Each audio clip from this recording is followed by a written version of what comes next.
Alright, so here is where the resource link is to the Python documentation. I'll leave that here in the description as well. So if you're familiar with turtle graphics in Python at all, you basically need to import your turtle graphics. Bash has a similar way of doing that. We can just do that like this. We just call the function. And the entire bundle of turtle graphics code is down here.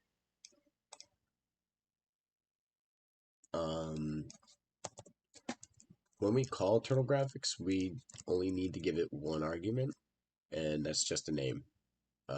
I name it T because I'm just a little bit lazy. You can call it turtle. You can call it pencil, cheese head, onion breath, but I'll just stick with T for turtle.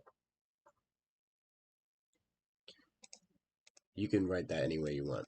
Basically, what this T becomes is the prefix to all of the macros that you will be using. So if this is turtle, this is turtle, and this is turtle. But we're just going to call them T today. So first things first, we're going to go through the screen size, how to define your turtle's position, pen down, pen up.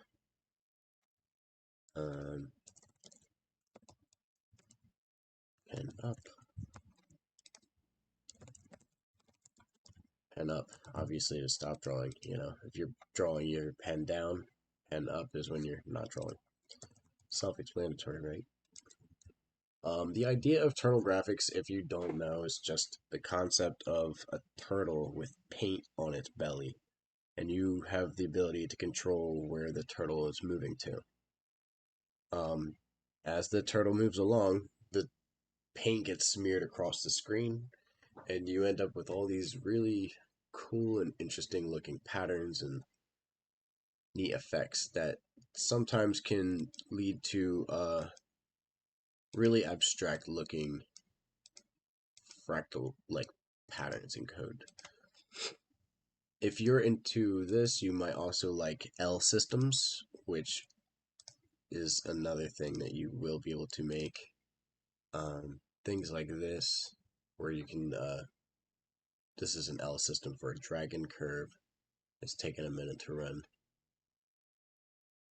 But basically, this is the turtle. He's moving along, but he's following a list of instructions for the L system to draw this image. But the L system uses the turtle graphics to express the picture.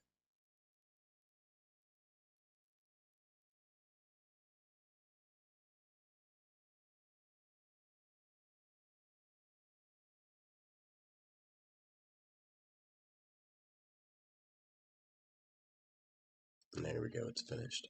And it's really nice looking too. You get all these little nooks and crannies. And the whole thing seems to kind of repeat and fall in on itself.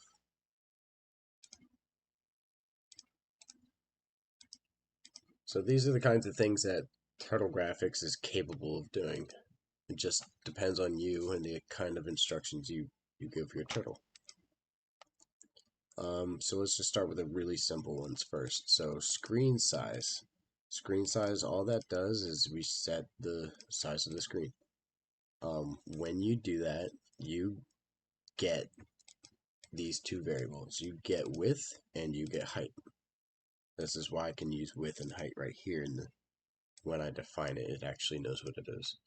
So this also tells your turtle where the edges of your screen are. So obviously 0, 0 is your top, your top and your left, and then your width and your height would be your bottom and your right side. So that's set your screen. We can define our turtle. We're gonna set it the X position in the middle, the Y position in the middle. So we're gonna say center screen, and then the angle we could just set it to 130 degrees. We can set this to anything between 0 and 360. Obviously, for a circle. When you're facing 0, that means we are going right. When it's at 90, that means we go downward. When it's at 180, that means we go left. And then when it's at 270, that means we go straight upward. So let's just leave it at 270. So, and we'll keep our pen down so we can start drawing. And the first, main function of the turtle is to just move forward. We're just going to tell him to move forward 10 spaces. So he's went and moved upward 10 spaces. He moved upward because we told him that his angle is 270. So he's pointing up, and he moved up 10 blocks. You could tell your turtle to rotate by an angle from 0 to 360 degrees.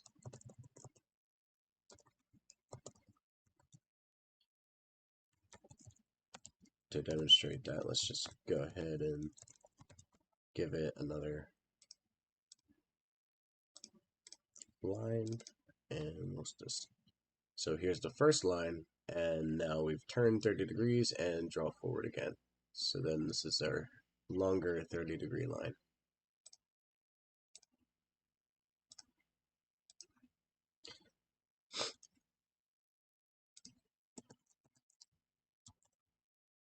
We can also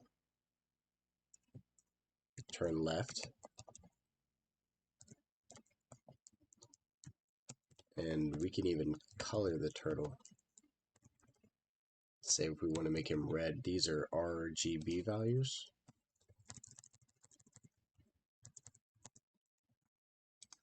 So red, no green, no blue. And then we'll go forward again.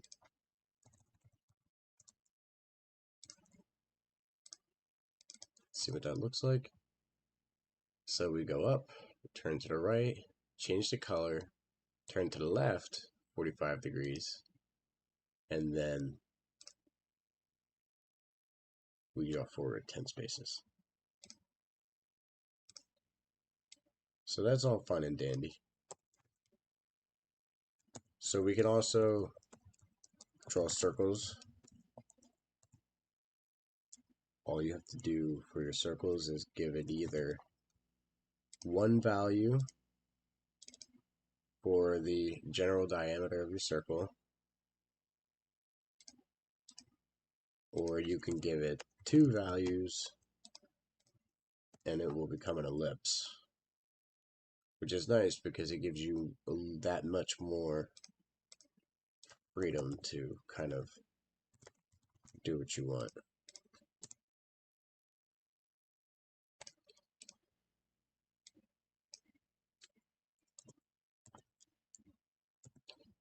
Now that we have gone through those few basic ones, let's go through another set. So we did forward, and honestly backwards the same. I'm not going to go through backward. I'm just going to let you know it's the exact same use case, except you guessed it, you go backwards. We went through right rotation, left rotation, and color.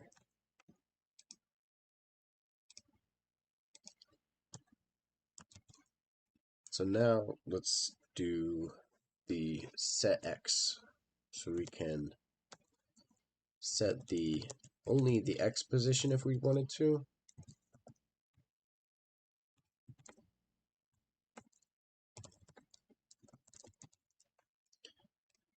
And now it'll tell the computer that the X is over here. You do the same thing with your Y.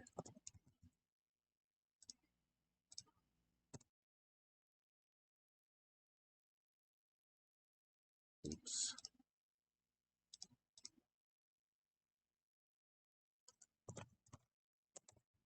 The reason for that is because that line ends up going off screen. And the computer, it just won't. I told it not to draw if it's going to end up going off screen. So we have to just tell it to point downward. There we go. There's our line. Yeah, you can even see how close it was. This line definitely would have been off screen. So that's why I was choosing not to draw it. This is just to stop the turtle from making the VT100 from smearing across your screen, leaving color discrepancies that you don't actually want them to be there. I figured it's better to just not draw the line. So we have set X and set Y.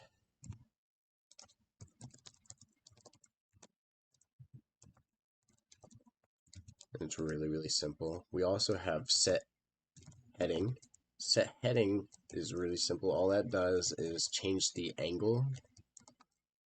And so like if I'm right now we're facing at 90, but now we're facing at 180.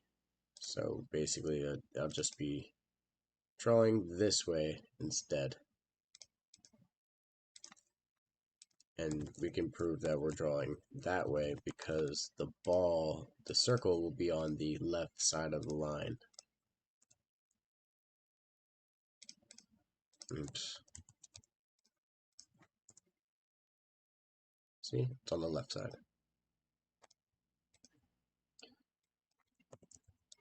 So now it's set heading.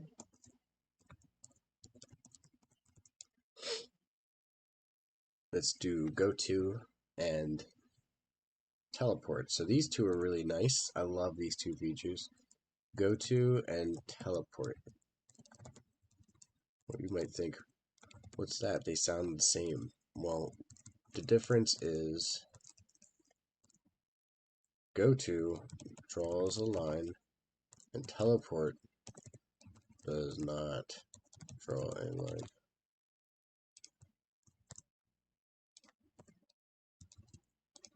So I can go anywhere with go to and it'll draw a line with me. I can teleport anywhere and it won't draw a line with me.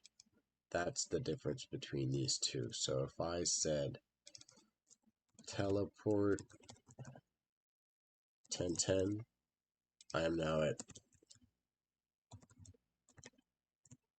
1010. I'm at 1010. But if I say go to 1010, it'll draw a line from the center to 1010 and then draw my line forward. So that's the difference between go to and teleport.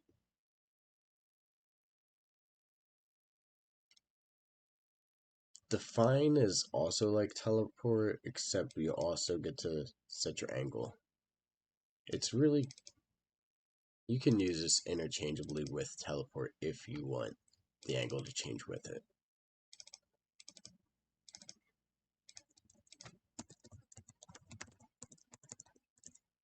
Does not draw a line, but can set angle.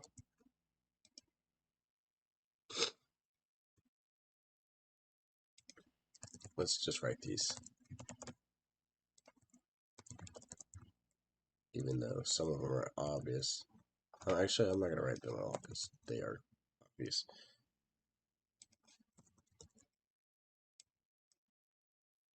Let's see, what's next? So we did color. I think it's appropriate that we do HSL to RGB, so let's do this.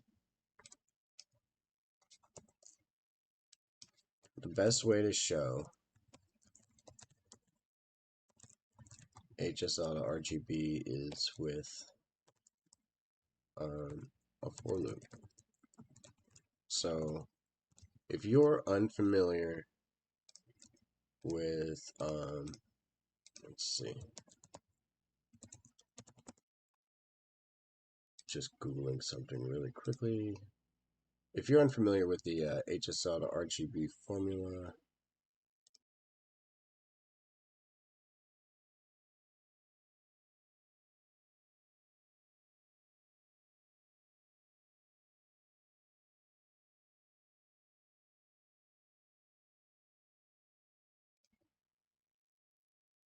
so this color hue is what we're going to be using to define what color we are. The saturation and luminance defined how bright and how saturated that color ends up being.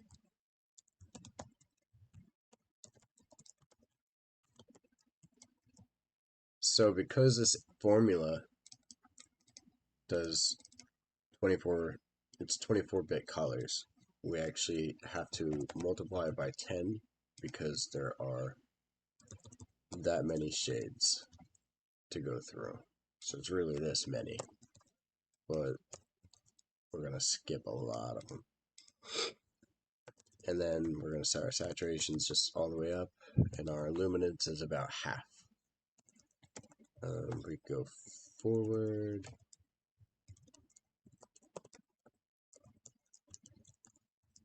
and return it to the right, and this will gonna kind of show you a color wheel. So you can see it's a little bit too long.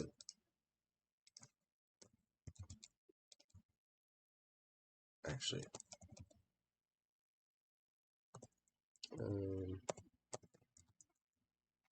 that might be right.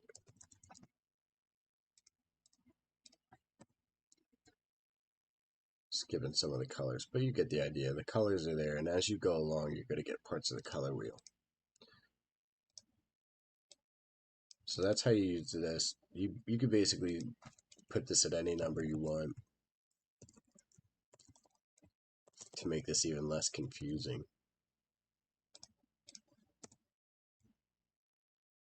See, it came back to red here.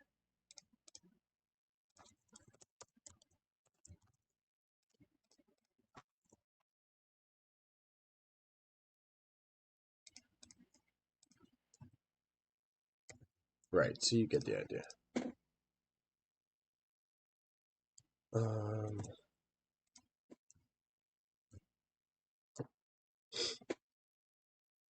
Yeah, and if you don't provide enough, it just doesn't make the full circle.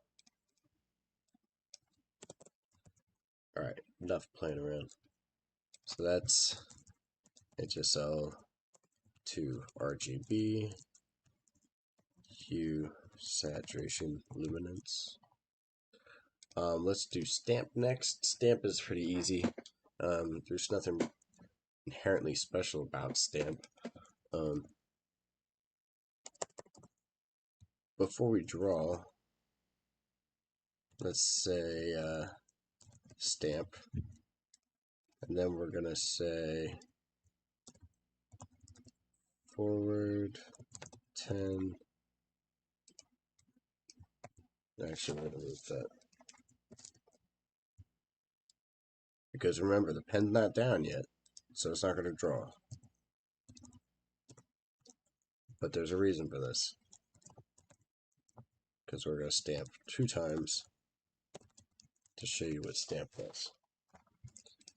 So we stamp, move 10 spaces, and then stamp again. So stamped, move 10 spaces, stamp again. So we stamp this ID, number 1, stamped twice, number 2. So every time you stamp, it's just going to increment.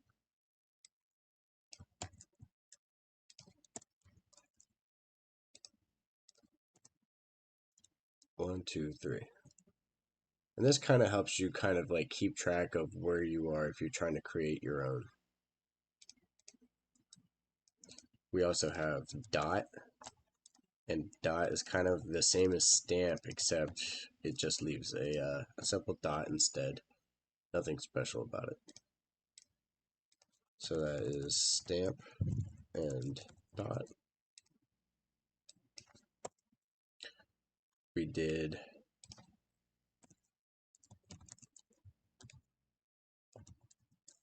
screen size as well.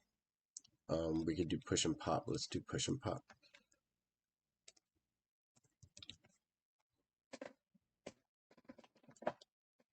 The video is about 20 minutes in right now.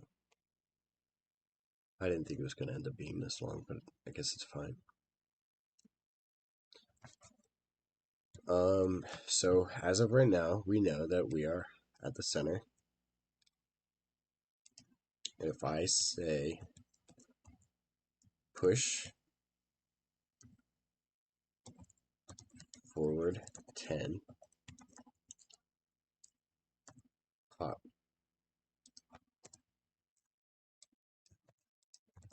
forward 10 again, after we rotate to the right 90 degrees, it's to show a clear new line. Okay, so how's that work? So what happens is we're pushing this location and angle into memory. We move forward. We pop back to that location that we just pushed. And then we just turn and move forward again. So this is just a way of like kind of doing and undoing a little bit. These pushes actually stack. You can say push, push, and you could actually pop back multiple times.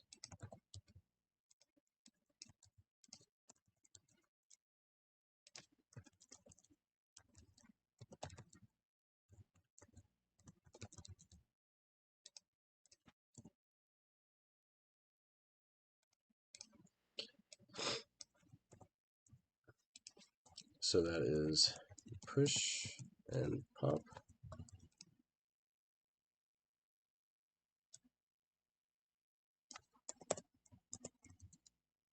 Let's see, we have just a few left, just 3 more, and we're done. Sorry for the very, very long video, but good job hanging in there. All that's left is turtle home, and all this does is set your turtle to 0, 0. We have turtle center, which does not get any arguments, and all this does is take your turtle right to the center. So we could have even done this. We could have even said turtle center, and this would have been fine.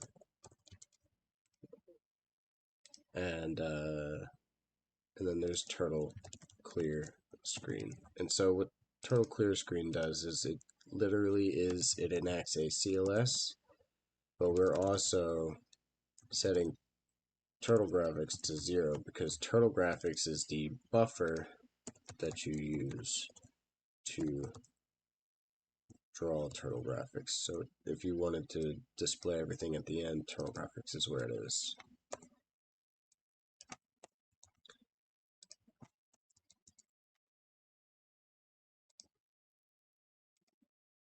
And I guess that is about it. Thank you for sticking along for this whole ride. I know it was a long one, almost 25 minutes long. But I hope you learned something. I hope you make something. And I'll see you later.